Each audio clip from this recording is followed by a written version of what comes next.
السلام عليكم ورحمة الله وبركاته. طبعا من خلال شغلي في الأجازة مع الأولاد عرفت إيه أغلب الأخطاء اللي بتقع فيها الأمهات، واللي هي بسببها أولادها ضايعة خالص، سواء في التأسيس أو سواء في أي كورس هي بعت أولادها ليه عشان تنميهم فيها.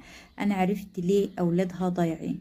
أول سبب طبعا سوء اختيار المدرس، ده طبعا سبب يعني شنيع. محدش يقول المدرس مش كل حاجة، طبعا المدرس مش كل حاجة، لأن الأم وجهد الأم والأب أو جهد الأسرة بجانب المدرس حاجة كبيرة جدا. لكن أنا بقول سوء اختيار المدرس اللي هو ما يكونش مدرس المرحلة دي والأم تودي أولادها عنده، ما يكونش يعني ما يكونش تربوي بكفاية اللي هي الأم، أو دارس الحاجة دي بكفاية الأم تودي أولادها عنده. طب بتودي أولادها عنده ليه؟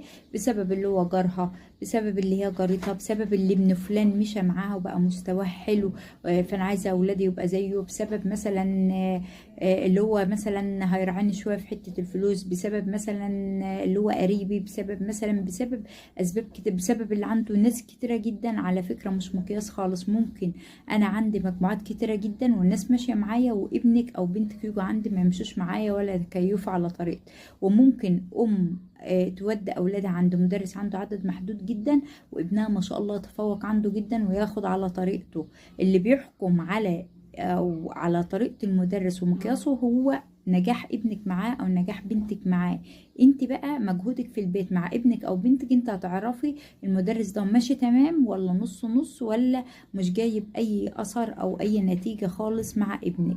يبقى لازم يا ولاد نختار المدرس بعناية. المدرس ما نحطش أي أولويات قدامنا لاختيار المدرس غير اللي هو هيعمل ايه او شغله هيبقى ازاي مع ابني او مع بنتي، نتيجته هتبقى ازاي مع ابني او مع بنتي.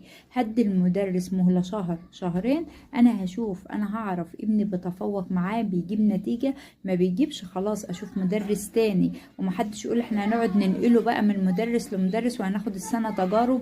لا، طالما ابنك بيعمل اللي عليه وبيذاكر وانت شايفه اللي ابنك بيعمل اللي عليه وبيذاكر وابنك مخه نظيف وحلو، والمدرس ده هو ما مشاش معاه ما قواش، او ابنك للاسف مكانه زي ما هو ثابت، يبقى عرفها خلاص المدرس ده مش نافع مع ابنك، ودوري على طول على مدرس تاني. لكن هو مدرس شاطر وابنك بليد ما بيذاكرش، او ابنك مستني مثلا تقرأي له عشان تحلي له، او ابنك مستني مثلا يجيب الإجابة من على شات جي بي تي، او ابنك مستني ومستني ومستني، يبقى خلاص ما فيش عيب من المدرس. ولما تيجي تسيب المدرس او تيجي تنقلي ابنك من عنده او تيجي كذا، ما تجيبيش سيرة المدرس، لان المدرس ماليش اي ذنب. العيب كله من ابنك، العيب كله منك يعني.